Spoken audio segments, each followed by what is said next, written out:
Oh, hello everyone, it's Susie here. I hope you're all well, looking after yourself, being kind to yourself, being kind to your family, your parents, your beautiful putty cats, and whatever person you come across or whatever. I want to wish everyone a happy new year. I hope you all had a great Christmas and a very safe and happy new year. Now, today I'm looking at XRP and the SEC again, part two. I'm going to be fairly controversial, I think. I do believe the SEC, Security Exchange Commission, hasn't got a clue. They are tax collectors, XRP today, and obviously who's next tomorrow? Will it be XLM or will it be the exchanges? Will it be the DeFis? Who could it be if they deem it not decentralized enough? So we know that there's no legislation out there for crypto land. They're trying to apply fiat legislation. They're also trying to apply Hinman, what he said in 2018, and it just seems so convoluted. And the fact that they try to sue or fine, obviously people that have already done an ICO like Ripple or anyone else for that matter, to me, it just never ceases to amaze me. It just reeks that they just haven't got a clue as far as I'm concerned. So again, in my mind, they are tax collectors, and seriously, their whole KPIs, as I said before, their key performance indicators is about getting more and more cases, becoming more and more public about it, and getting more money. And you can see if you look at their annual report 2020, all those figures were massively increased. And they're just funding the government like a profit centre. And obviously we all know about the claim they put about it against XRP.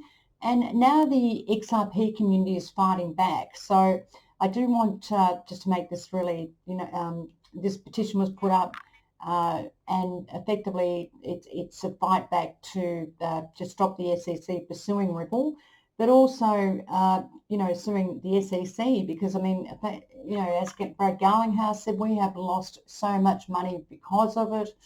And this has been going on for probably about 7 years, okay, for a long time, and it's never actually been resolved.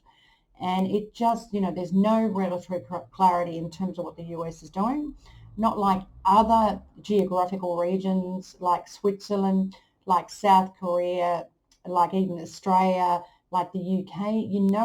Everyone knows what they're doing, but in the US, no one knows what they're doing. And now they're coming down, the SEC is coming down hard on every person, every organisation in the US. And I just think it's just crazy and ridiculous. That's my view.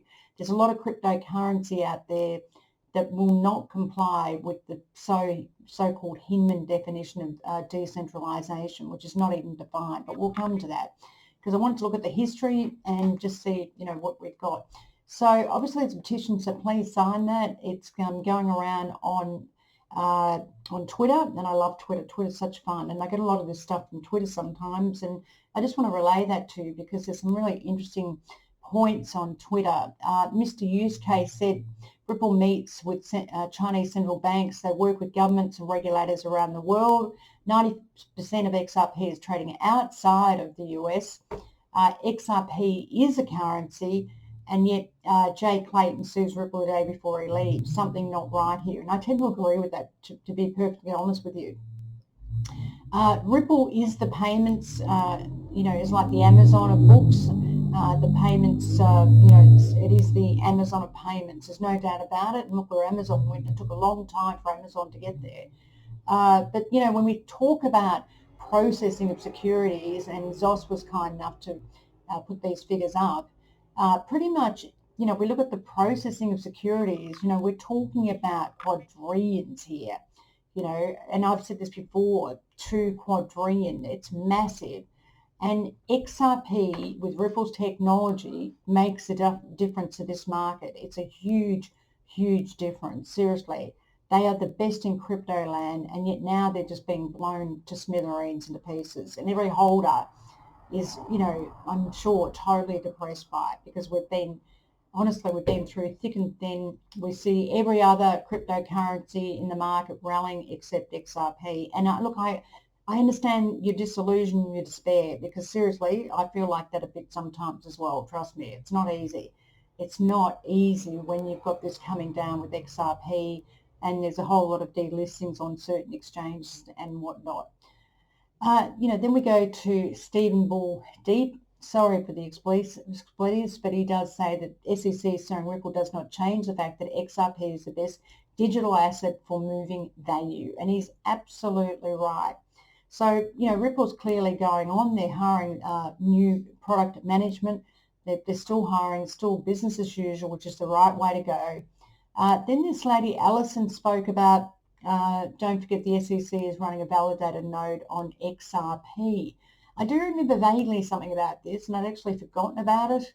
And she said maybe that's something, in the plan of what's going to happen. And she got this source from FB, so I don't know whether that's Facebook or what. And then there's a couple other comments, and one person said that the SEC doesn't run the node, but a contractor on behalf of the SEC runs the node. So I'd really like to know who that is that's running the node, because they'll be able to see exactly how the ecosystem works and how XRP fits in that ecosystem. XRP coin in itself is like a utility, because you don't get the benefits without using the coin itself within the technology system. So I found that quite interesting, what was said there. If we go to a couple of others, it goes on, and someone talked about Revolut. The banks didn't like what Revolut was doing, and now Revolut is certainly in competition with the banks, and we certainly need a lot of competition. Another person said, and that was Kevin Cage, that Amazon had a lot of hurdles to get through, and XRP will be the same. So just very interesting what people are thinking here, and what they're looking at. Now, also someone mentioned, and I don't know whether this is a rumor or fact, that I don't remember this. Of course, I was around in 2018, but they mentioned that NEO potentially was going to be classified as security by the SEC. And I went to Reddit on there, and basically it said that, I know for a fact that a couple of years ago, NEO only had 6 nodes, and some of them weren't even decentralized. So on that basis, you could say, yes, they're not decentralized. But certainly there was a refund of money to the Chinese ICO investors, and now, the SEC has laid off them. So I don't quite understand why they never pursued the NEO thing, because if you're looking at how many nodes someone's got, NEO basically literally has no nodes, and is certainly not decentralized. Now, I just wanted to go back on something. There was a comment here made by Alison re the lawsuit, and was there any sort of manipulation? And this fellow came back, Tom T. Crypto, and said that actually the SEC doesn't run the node for XRPL, but a contractor of the SEC on behalf of the SEC runs the node. So I'm just wondering who that is. But essentially, look, other people saying that they ran a validator for audit reasons to implement on-chain surveillance. They also did the same thing with NEO, which they deemed a security, which I wasn't actually aware of that. So we will come back to NEO as I skip from that, but I just thought that was really interesting. So I did look up some history on NEO as well. But look, generally I do believe that the SEC is just way behind the curve in terms of the technology. They don't even know the difference between a coin and a token. Now there's a witch hunt for stable coins, which includes US tether.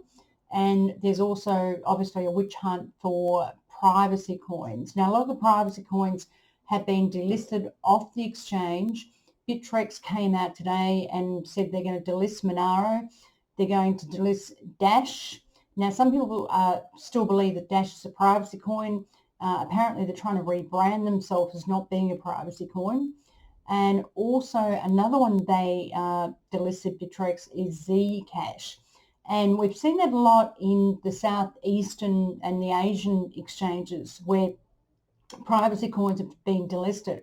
Also, myself as an Australian, I'm not allowed to buy privacy coins. So there does seem to be a witch hunt for, whether it's decentralization or not, and certainly whether, an ICO is a security or not, and that's for sure, because their mandate is to increase their revenue. But also there's a witch hunt, obviously, in terms of stable coins, which are not stable coins, they are index coins. And there's also a witch hunt on privacy coins. So there's a lot of money where the SEC can make their money. I mean, as I said before, they are tax collectors, and there is definitely a witch hunt going on, that's for sure. So we came back to the NEO thing.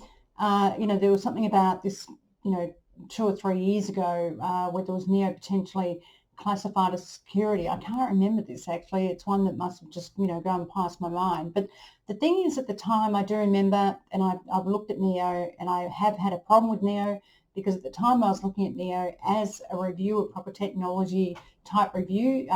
They said they had about 6 to 9 nodes, but the founder of NEO didn't know how many nodes he had, and he didn't even know what the nodes were. So, it came under, quite a bit of negativity on that side of things. But the thing is, if they were looking at nodes as to decide whether, a cryptocurrency technology is decentralized or not, then the reality is XRP has nearly 1,000 nodes.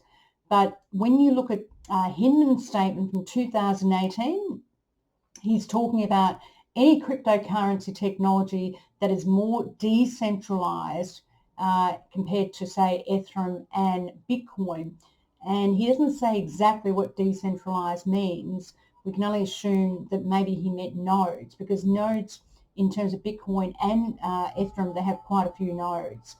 Bitcoin used to have about 12,500, now it's down to about 10,000, and Ethereum I think has about 8 or 9,000, and getting more nodes as we speak because of going on to proof of stake and that sort of business. So, but there was this talk about NEO being a security, and there was some SEC regulation where the Chinese investors for the ICO, they had to be refunded. So, and I think that's all that happened. I can't remember exactly what happened in 2018. I mean, a day in these markets is a long time, seriously, I have to say.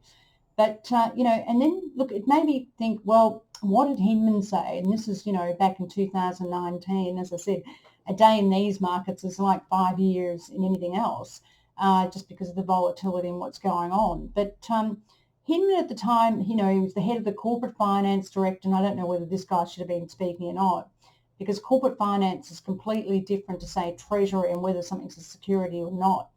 And he suggested a digital frame network, and everyone might remember this, about the level of decentralization of the token network.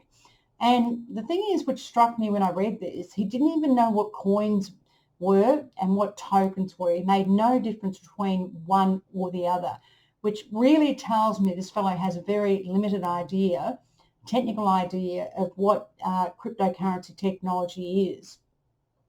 As you all know, coins are when you have your own mainnet, your own technology, and tokens are when you're using someone else's technology, like Ethereum, for example. A lot of ICOs used Ethereum's platform in 2017. So they were tokens, and they were an ERC 2020 token, okay, which is the standardization for Ethereum. If you use that token, there's a standard, there's payments, there's basically amount, a rate, or and certain standards of that token. And they've also now gone on to the ERC 21. So what he did say is, Bitcoin, Ethereum are not securities because they are decentralized, but he never defines what decentralization is. Seriously, I mean, it just, this is typical of regulators. They never define what they actually mean. Okay, so basically, and he mixed that with the Howey test, okay? So again, he speaks of tokens, he never speaks of coins. Then he goes on to say, if you read his statement, and I'll just, go up there, there's the reference there. This was blockchainassociation.medium.com. If you read what he says, he goes, he basically went on to say, the clearest and most important takeaway from this speech was that Bitcoin and Ethereum were not considered securities by the SEC as of that date. And it's because they demonstrated sufficient decentralization. But there was no definition of this exactly. Then, we get into the Howey test, which he also talks about. And if we go back to the Howey test, we know what that was. There was 4 criteria. You have to invest money in a common enterprise without the exception of making money and solely from the efforts of a third person.